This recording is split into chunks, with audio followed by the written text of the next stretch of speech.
Hello, my name is Jamie, and welcome to part 3 of the velociraptor modelling tutorial. Today we will be working on sort of some odds and ends and bits and details that we need to get done before we can then move on to texturing. Hit like if you're enjoying the videos and subscribe to make sure you stay up to date. The first thing that we want to tackle is making sure that the geometry is correct at the elbows and the knees to make sure that the deformation can happen correctly when it does come to animation. So to do that, we'll go into side view, and we want to turn off the reference image just by clicking the eyeball here. We don't need that at the moment. And then we can select the velociraptor and go into edit mode. Now there's a fairly simple technique that we can use to get the geometry that we're looking for, and I'll show you how to do that now. So we come to the elbow polygons, or the elbow edges. So what we want to do is preserve the shape of the outside part of the elbow and allow the inside part of the elbow to deform without creating any weird stretching or creasing or anything like that. So what we can do to achieve that is hit Ctrl R just below the elbow area and create an edge loop around the arm like that, and just slide it up fairly close to where the elbow is, and then do another one just above as well and get the distance to be fairly similar. We'll then hit 2 to go into edge mode, and we'll just rotate our view around so we can select this edge here. So that's the inside edge of the elbow, and we'll also select the edges either side that are coming out radially around the elbow. And next we will hit X and we will delete edge loops, and that's a function typically that you could actually use if you selected the whole elbow here. We could use that just to get rid of that edge loop in the middle, and that's just a handy thing to know when you're modeling. But if you instead select just a few of the edges here and then hit X and edge loops, it will create this triangular geometry here, which in most cases you don't want, but in the case of a joint it's actually very helpful. So if you can imagine these 2 points coming together, then that gives you the distance that the elbow will be bending, while at the back here you've got extra geometry in here to make sure that the elbow stays looking nice and pointy. I can try and demonstrate that. So I'll just go into vertex mode and select everything here, and then if I press Ctrl plus and select, maybe not even all of those, so then I can rotate. If I move that back up, you see that's collapsed in quite nicely and hasn't created any weird pinching or anything like that.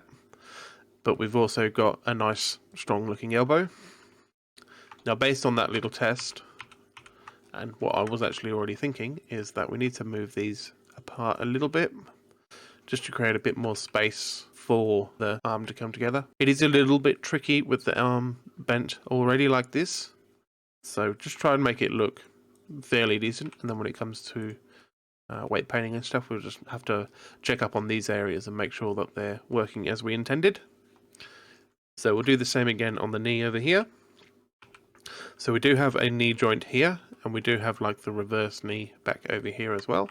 We need to do both the same sort of process on both of these. So an edge loop above and below, switch to edge mode, and this time we've got these 2 edges in the middle of the back there because we did do that loop all the way around. And then we'll select the edge either side and do X and edge loops, and that gives us the same sort of geometry as before. In this case I might go back to vertex mode and just spread these out a little bit. And then we've got the backwards knee here, so we'll do an edge loop there and an edge loop there, and back into edge select mode, select the 2 on the front and then 2 either side, and delete the edge loops with X. Beautiful. So we've got the geometry that we need for that purpose in place. Now whilst we're here, I do want to add in a little bit of extra geometry just around the whole model. We've got some fairly unbalanced areas which we need to try and make a bit more balanced, I guess. So along the tail here I would actually like to add an extra edge loop cut just along the whole thing.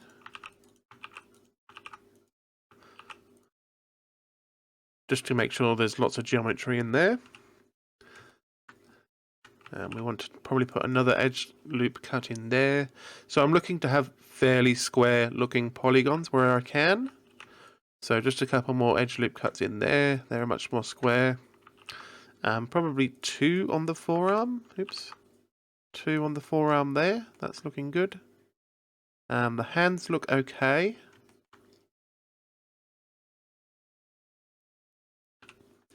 And I think I'll select this edge loop with, so Alt left click, edge slide that up a little bit.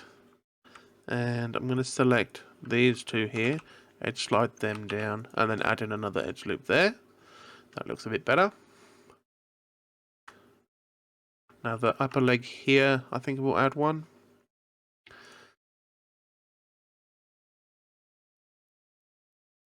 And just looking at the face as well.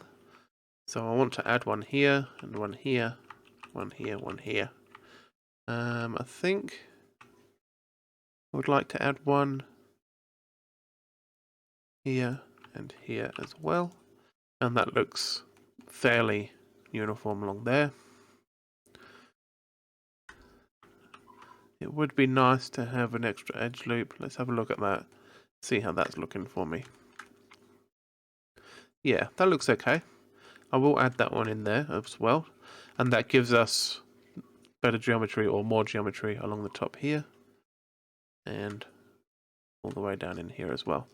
Now the mouth on the inside appears to be separate. Because of the way that we merged the edges of the vertices at the top there previously.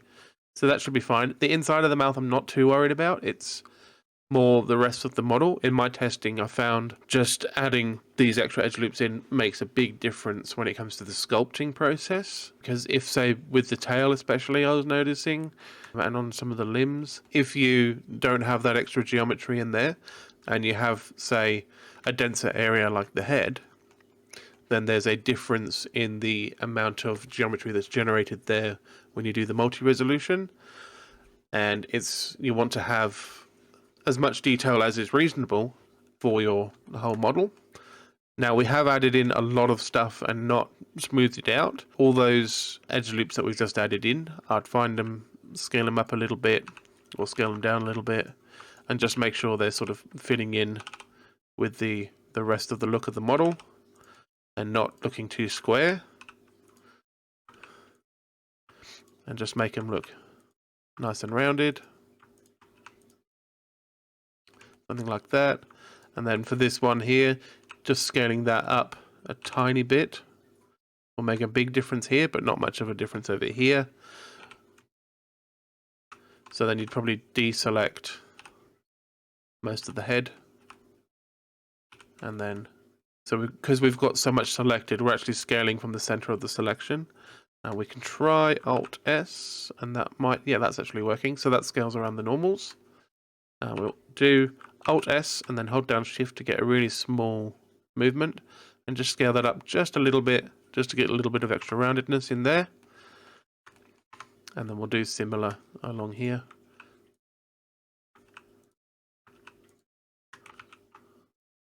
And just make sure that everything's looking nice and smooth and rounded.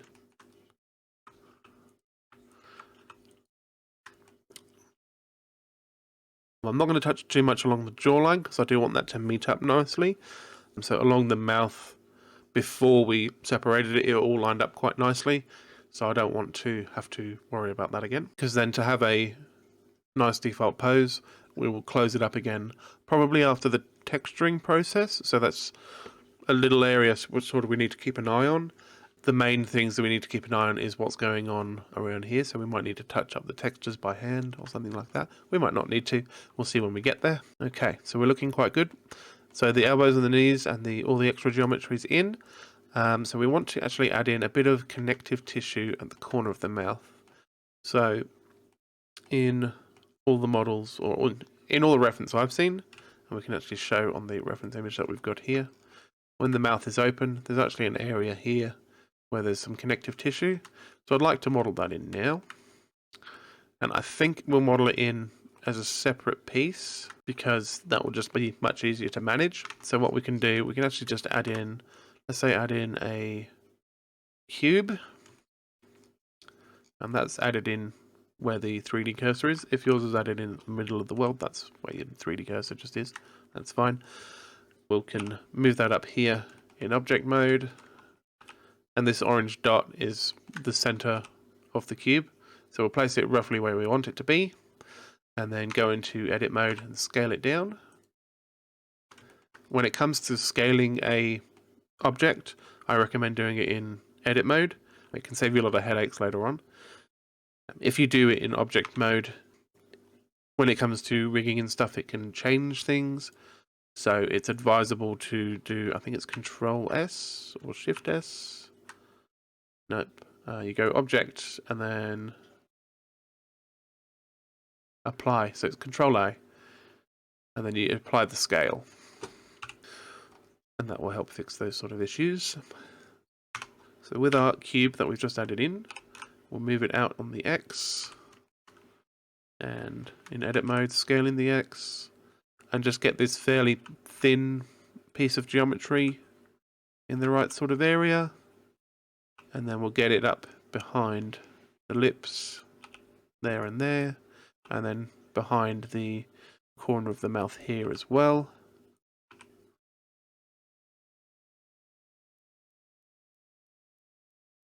Select this and then move that in the X. Get that into roughly the right place. And select the back end. And move that along the X as well, just so it's just on the inside. That's looking okay. And we could almost get away with just that and then have the top set of vertices weight painted to the head bone, and then the bottom pair of vertices weighted to the jawbone when that's added in. And then that will just result in all of the bottom half moving with the rest of it. I think I will add in a couple of loop cuts here and there, just to ensure that we've got a little bit of detail there, because we will want to texture that as well. So make sure there's a bit of detail, and it makes it look good and makes it look better.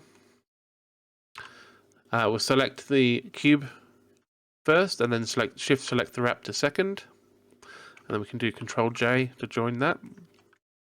And what that will do is make it a part of the same object. So as you can see, we've got the mirror modifier affecting the raptor, and it is now affecting that little bit of extra geometry that we just put in there as well, which is nice. So that is slightly open. So I think this middle line, which I added in just now, we want to make sure that that is actually pretty much dead center going down where the mouth is. So that's looking a bit better. Maybe rotate and move a little bit more. Yeah, that's about right. Because we've got the mouth already slightly open, when we close it up again, we want to make sure that it all matches up. So that's looking good. Next, we want to add in some gums. Now, I'm thinking that the bottom of the jaw is actually a bit too shallow. So I'm going to select... and now this has gone funny. So if you select this vertice and then Control Shift this vertice, what Blender does is it finds the shortest distance to select all of that. And we'll just move that down in the Z a little bit and get a nice, more rounded shape. And then we'll select, so we've just got the 3 vertices at the bottom of each part. Maybe come back. Oh. I don't want those ones, so B and middle click to deselect, and then G and Z just to move that down. So because we're doing the outside part of the jaw, it's not going to affect how things meet up at the lips, so I'm not too worried about that. And then maybe we transition this back in a little bit.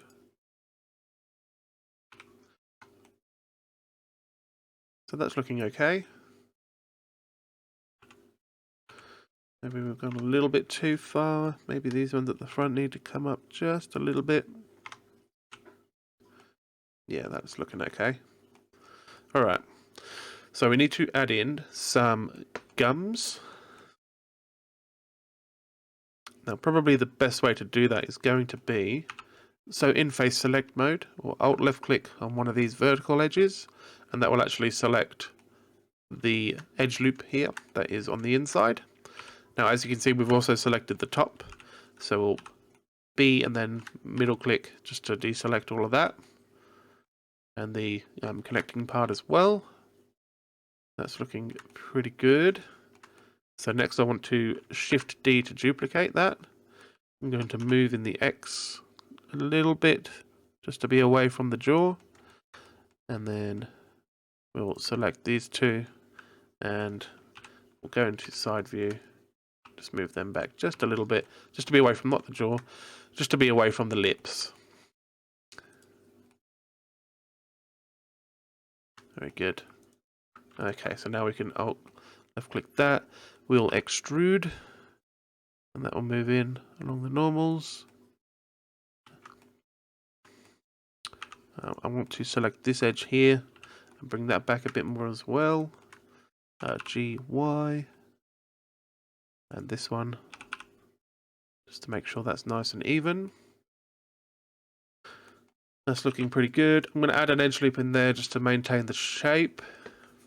We do want it to be a little bit rounded, and we want this to be just below where the lips are as well. We'll move just down in Z and see how that looks. So something like that. Yeah, that looks okay. And then to that we can add teeth. I suspect we're going to need to actually move the inside in a bit more, which will be a trickier proposition than I thought it would be. So I might quickly undo a little bit. Not too far. Okay, so we're back to here. So I just want to extrude again and just bring it in a little bit further, because I'm just thinking about the teeth and how they're got a fairly wide bottom. I mean, we can always redo this section if we need to, but I think that's looking pretty good. So I'm going to edge slide that back a bit, and then I'm going to bring this out in the Y. Beautiful. An edge loop there. Select the whole thing, move it down on the Z. And we're pretty much back where we were. Now this front section is actually protruding through, so we'll go to vertice mode, and I'm just going to shift select here and shift select here, I think. Oh, we've got that middle point there, don't we? Okay. So we've got... okay, so we can Alt click on the edge there, and that will get us the ring. We'll do that a few times. Just make sure you've got the correct bit selected, this bit here. And then we want to bring that back in the Y. And that should fix that problem. Very nice. Okay, so we've got the bottom gums in. Now we'll do the top. Again, face select, select all of that, and then this time we'll deselect the bottom half and that middle one there. Very good. Shift D to duplicate. Go to solid. Move it in on the X just a little bit. Move it back on the Y just a little bit as well. There we go. Extrude. Bring it in fairly thick. Get it roughly the same thickness as the top one or the bottom one. And then again, very similar at the top here actually again. So we'll select this edge slide that back a bit. Select this one, and then G, Y, bring that in. L to select the whole piece, to select linked. Then G and Z, and bring that up a little bit as well. Just to be away from the being directly where the lips are. And that looks fine. Cool. So next we want to add in the teeth. And based on really basic research, doing a quick Google, there's supposed to be 15 teeth at the top and 15 at the bottom, roughly. It's always an odd number, so there's basically one in the middle and then one in the back. and they're serrated, and from the pictures I've seen, they're generally all they're sort of slightly curved backwards. And from thinking about it a little bit, obviously that's because when they bite into something, they want to be able to hold on to that and not let it escape. So their teeth are designed that way. So we'll make a tooth, and then we'll duplicate it a bunch of times and see how we're feeling. You can look at the reference here and you can see 1, 2, 3, 4, 5, 6, 7, 8, 9, 10, 11, 12, 13, 14, 15, 16, 17, 18, 19, 20, 21, 22. There's 20-ish on either side of the top and bottom, and that looks pretty menacing and pretty good. This is sort of one of those points where you can sort of decide how factually accurate you're going to be, as yeah, you can make it look, I mean, however you want it to look really. So let's model a tooth in, and we'll just hide the reference and the raptor, and we'll add in, let's add in a cylinder, I think. And we don't want 32, we probably want maybe 6. I think that will be perfectly fine. We'll do nothing at the top, the cap fill, and everything else we can just leave default, that's fine. So we'll add in, so we'll go into edit mode, and we'll start, I guess we'll extrude up. Go in the Z, rotate, then move in the Y a little bit, just to start curving back. Scale it down, then E, sort of come back again. So the teeth are generally this sort of shape with a fairly pointy end, something like that. Now, we do have a open end here. There's a couple of ways we can tackle this, I guess. I think the easiest way is going to be select these two edges here, hit F, select these two edges here, hit F, and then if you want to make things an extra bit pointy, you can select that edge there, move it out a bit, scale it down, and then that's going to give us a bit of extra pointiness for free. Now it's looking fairly angled, so I'm just going to add in a little bit more geometry there, bring that bit forwards, maybe add another ring there, something like that. Fairly happy with. I think I want to bring the tip, rotate it forwards and bring it down a bit. Yeah, something like that. So now we can bring the raptor back, and we can see that obviously this is way too big. So in edit mode, I will select all and scale it right down. Then go back to object mode and we'll move this into position. And the origin is actually way off, so I'm going to go set origin to geometry, just up here in the object panel, and that will move the origin back up here. And then we can decide, I guess, how big we want the teeth to be. I think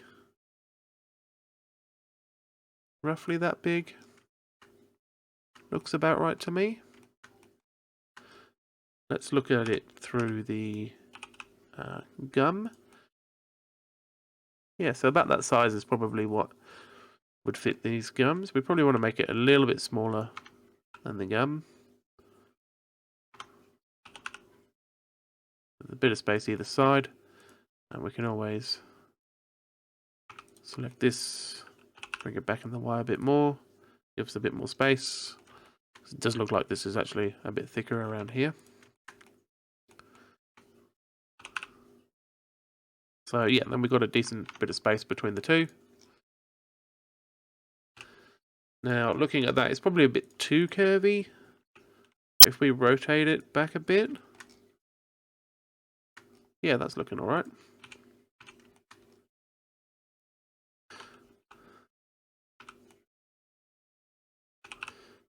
Okay, now there's not going to be a super simple way to easily duplicate things around, but we'll do what we can. So we'll duplicate one, and then do an R and a Z just a little bit, and just get it to turn this way just a little bit to turn in, and do that again and again. Oop. Now it is okay if there's lots of gaps between the teeth, as that is how they naturally were.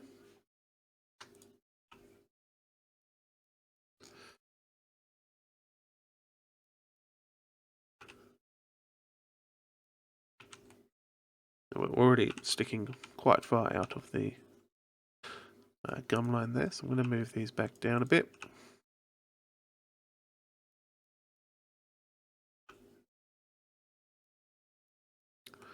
And we're roughly in line with that, so I'm just going to duplicate this one, and then duplicate the 2,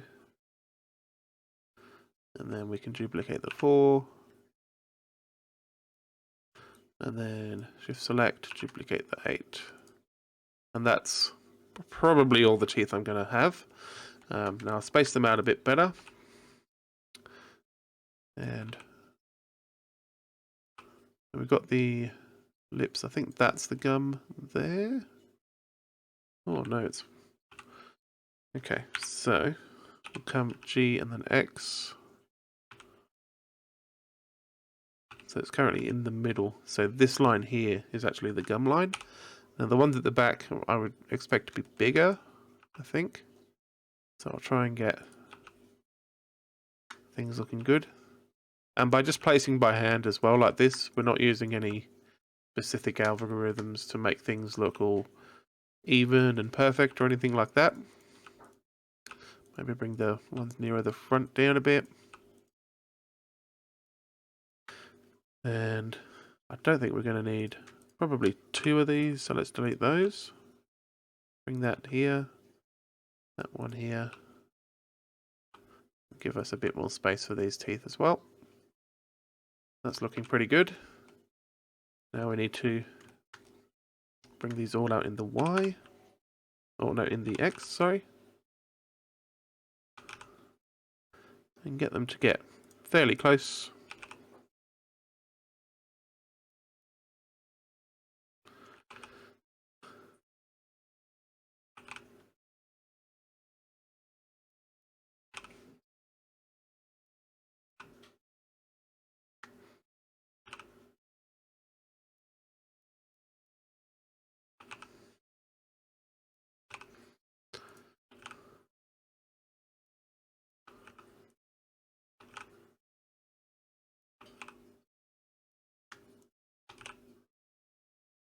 There we go.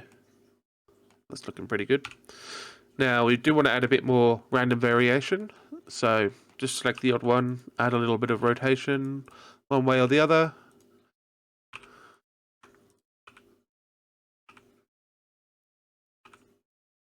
Just in the Z-axis. And then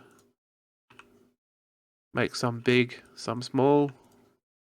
Just by a little bit, just by doing that little touch of scaling and rotating, you can get a much randomer or a much more interesting looking mouth.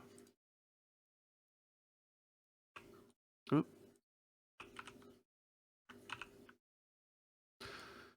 Something like that. Now I might scale these down a bit just to make them a bit smaller. So as I said before, we've done lots of scaling and rotating now in object mode. So we want to apply those transforms.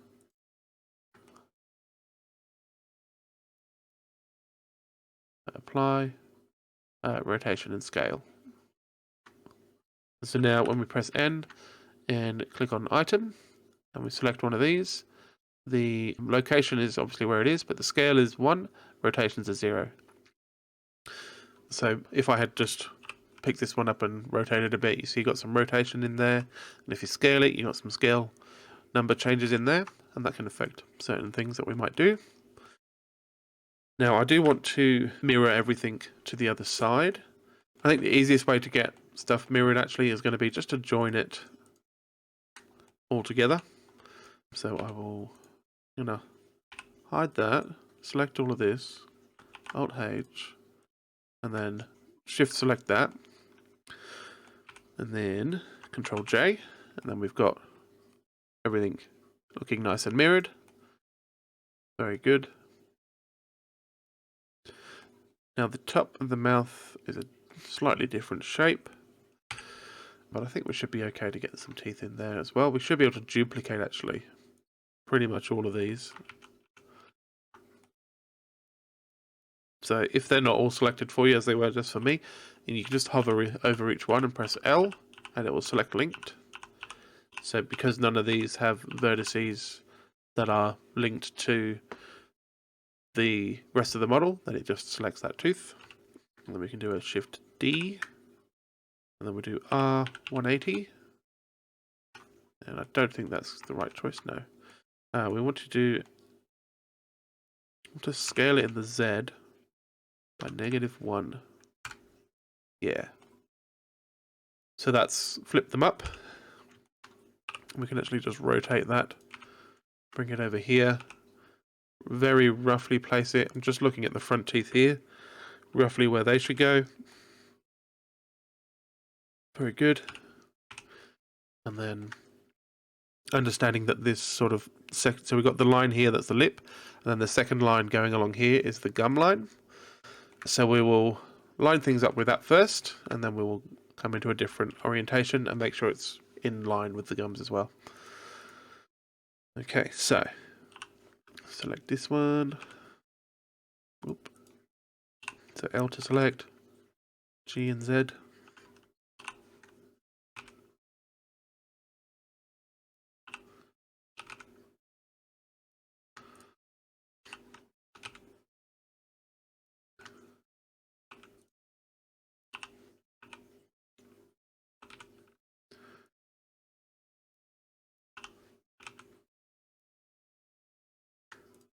And this is sort of one of those processes that can be a little bit tedious. But as long as you are willing to make sure you take the time to do things, and do it by hand and do it properly, you can get, the exact result that you're looking for.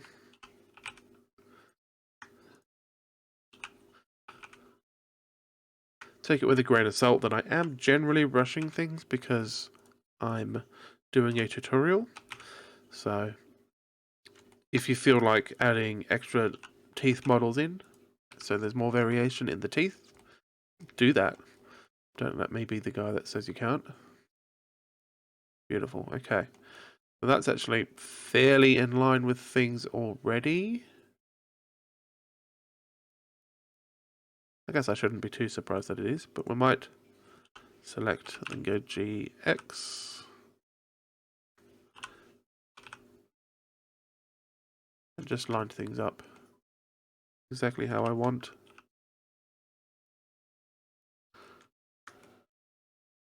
I feel like these are quite far out on the edge. I might select, just hit L a bunch of times with that many, G and then X, bring them in just a little bit to the center of the gums. And there we go. It's looking much scarier now. Very good. Hit Control S to save. Now next up is the tongue.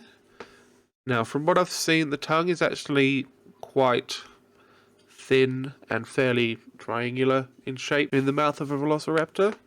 We'll add in, I think we'll add in a separate cube again.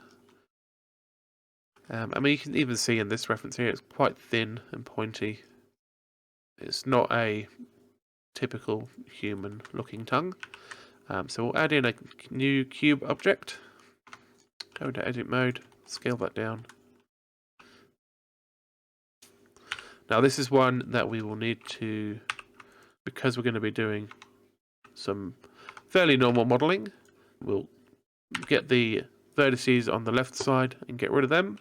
So I've got half a cube now, and a split in middle with a loop cut. And then I'll mirror that over with the clipping, just so that I know that when I merge things together, this is going to be an already mirrored mesh, rather than trying to worry about that sort of stuff later on. So we'll get the tip of the tongue in there. We'll have the back of the tongue, I guess, all the way back there. Move this in on the x-axis.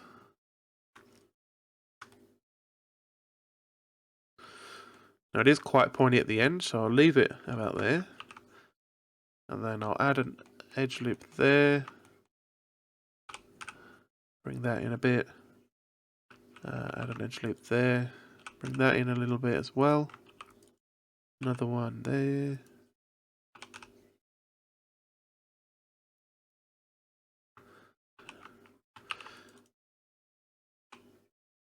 Very good. Okay, now this middle line I'm going to do I think Alt S and just scale out a bit so it's a bit more rounded. And then we'll do a loop cut around the side, scale that up a bit. And then, so that scaling got mostly roundedness here, but it didn't move much along the rest of it. So we'll actually do G and then X to bring that roundedness out around the side of the tongue. I'm not going to add too much detail to the tongue. I think the sort of shape, the detail of the shape will come from when it's actually being animated.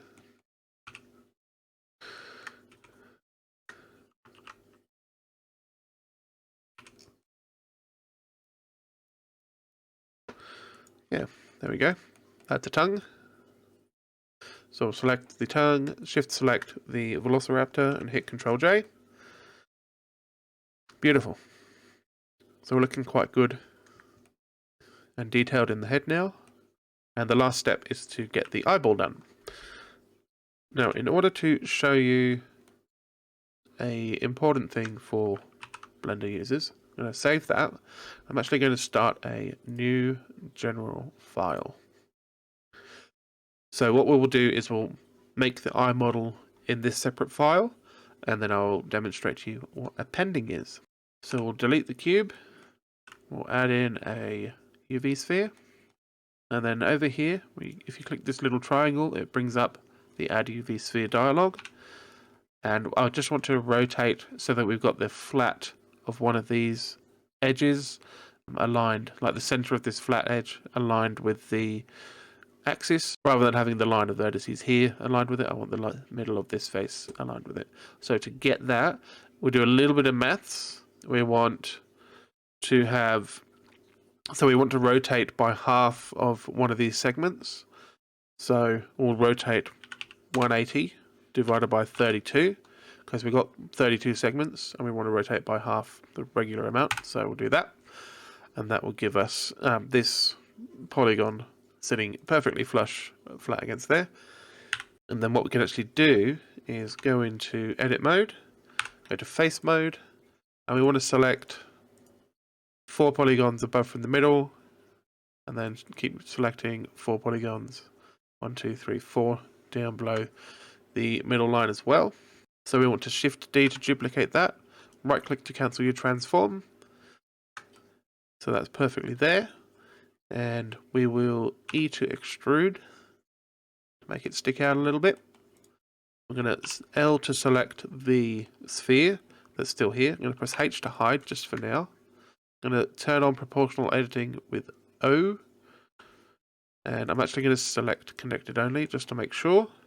I'm going to select the 4 vertices at the top now. I'm just going to scale in a bit. Maybe reduce that area of influence just by scrolling my mouse up.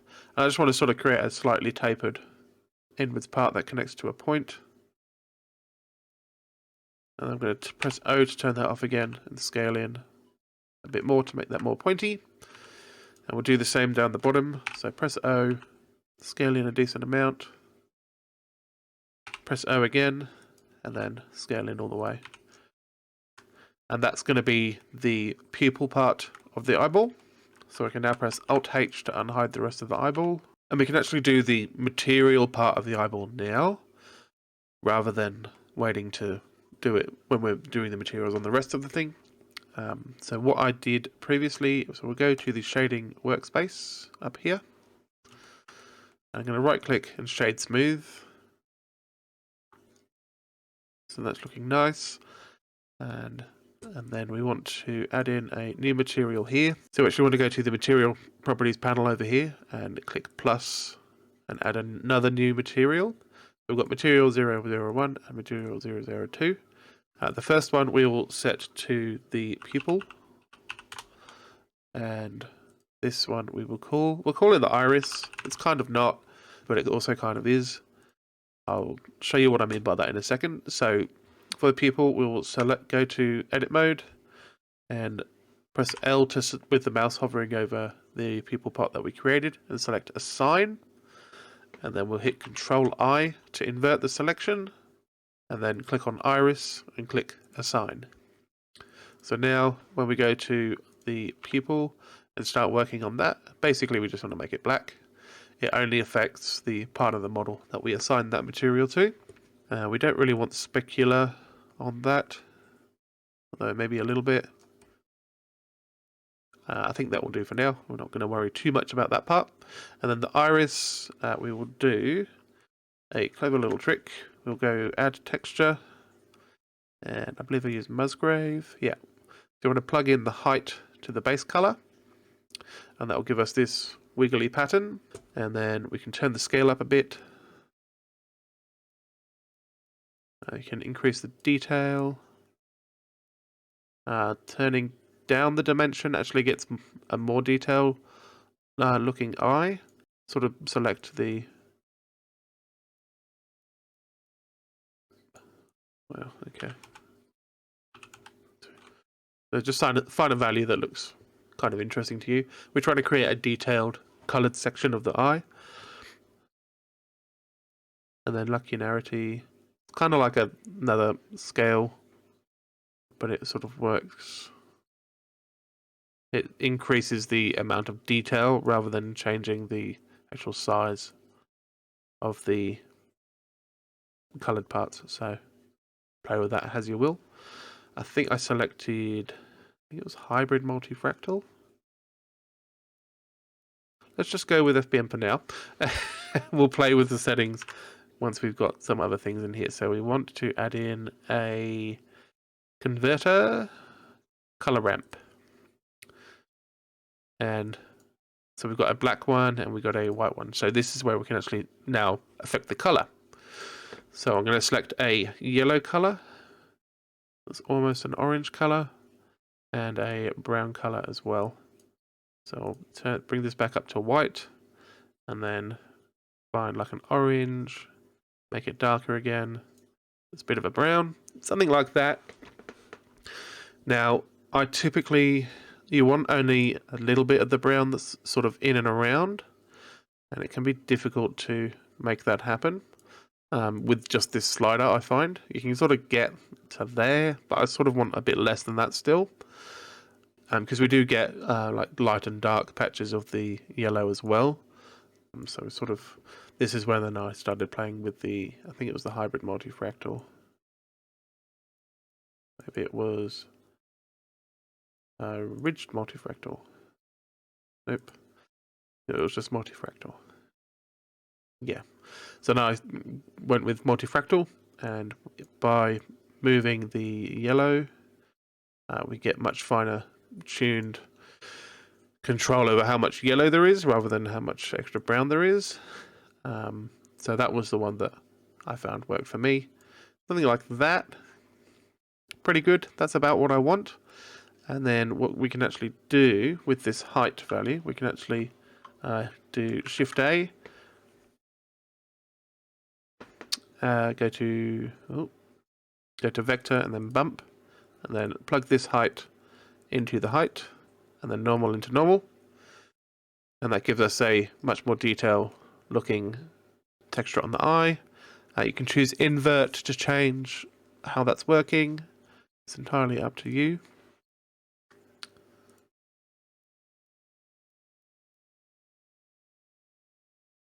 I think I'll leave it inverted, and We're currently in the Eevee render engine, and this is just with the model as it is. So once we actually zoom out, you can start to see that there's a fairly rough looking, but it gets the job done lizard type of eyeball.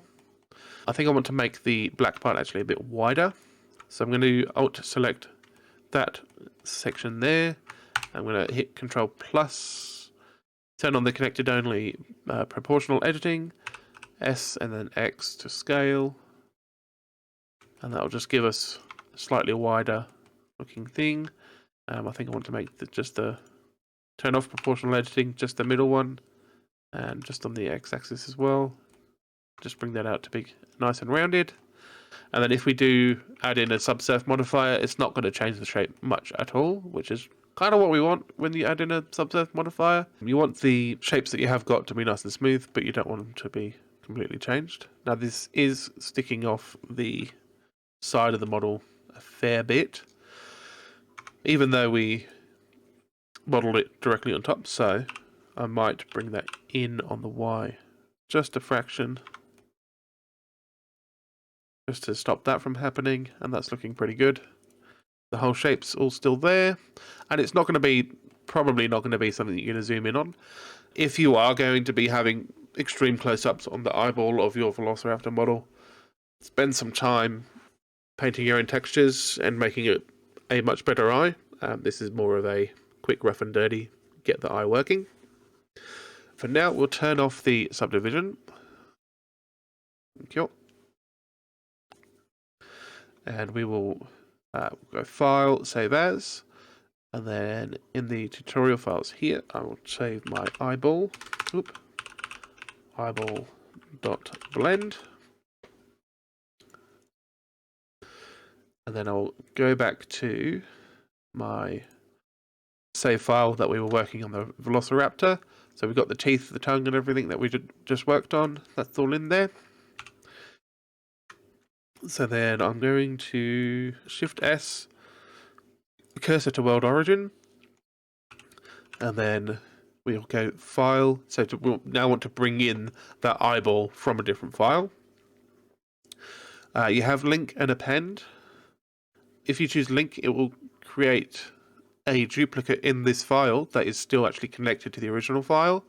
So then if you wanted to make changes to the eyeball, once you've brought it in, you actually need to then go back to the other file, which can be handy for lots of different circumstances. In this case, we're just going to append, and we'll go to the correct folder, choose the eyeball, and we go to object, and then we've got camera, light, and sphere is obviously the object that we created the eyeball with. Now we can switch over here to set the viewport shading to material preview, and you can see that those materials have come along with it as well. And now it's a matter of getting the eyeball the right size and in the right position. So with the eyeball selected, go to edit mode, A to select everything, and S to scale in. I'll just sort of guess where I want that to be for now, and then move it up into relative position. So I can see the eye geometry over here. I'll go to side view. Now that is looking quite terrifying and out of place. We need to get the origin back to geometry, and then we'll just rotate that out so we can sort of see.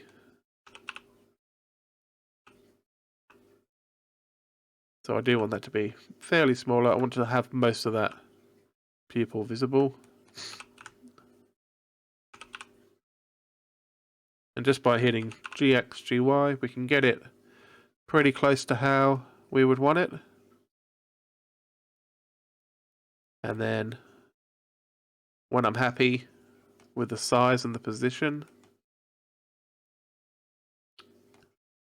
we go to edit mode, and then we'll make sure that each of these vertices are a little bit away from the eyeball, but not too close, if that makes sense. If I do GX, that brings it just in. So I'll probably bring that out a little bit more. This one I'll bring around. And then these ones at the bottom need to come out a bit more. So hit G and then X. And then something like that. That one needs to come back in. This one probably down there a bit.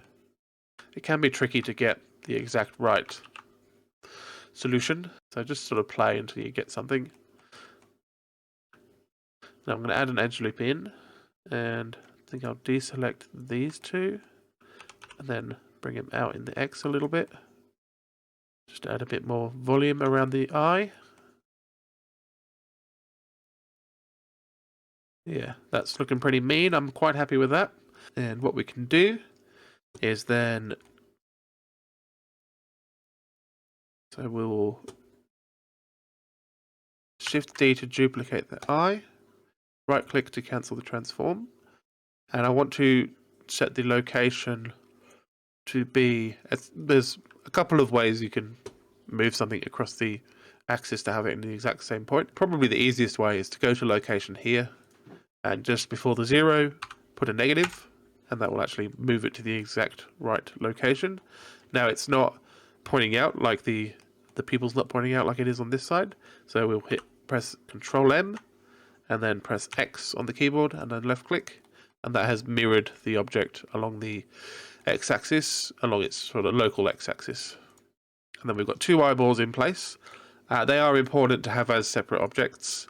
When it does come to rigging an eye, it's a lot easier to have them as separate objects that you can just parent to a bone, and then the bone controls the direction of the eyeball. And that's everything for this part of the tutorial. So the next video will be on the texturing process. We'll do a bit of sculpting to get a nice normal map, and then a bit of hand painting to get the colouring looking quite good. So make sure to hit like if you're enjoying the videos, hit subscribe to make sure you don't miss out on any future videos. If you join the Patreon, you'll get access to all of the blend files from any of my tutorials that I post. Jump into the Discord if you'd like to have a chat about Blender or share what you're working on. And until next time, stay safe out there. See you later. Goodbye.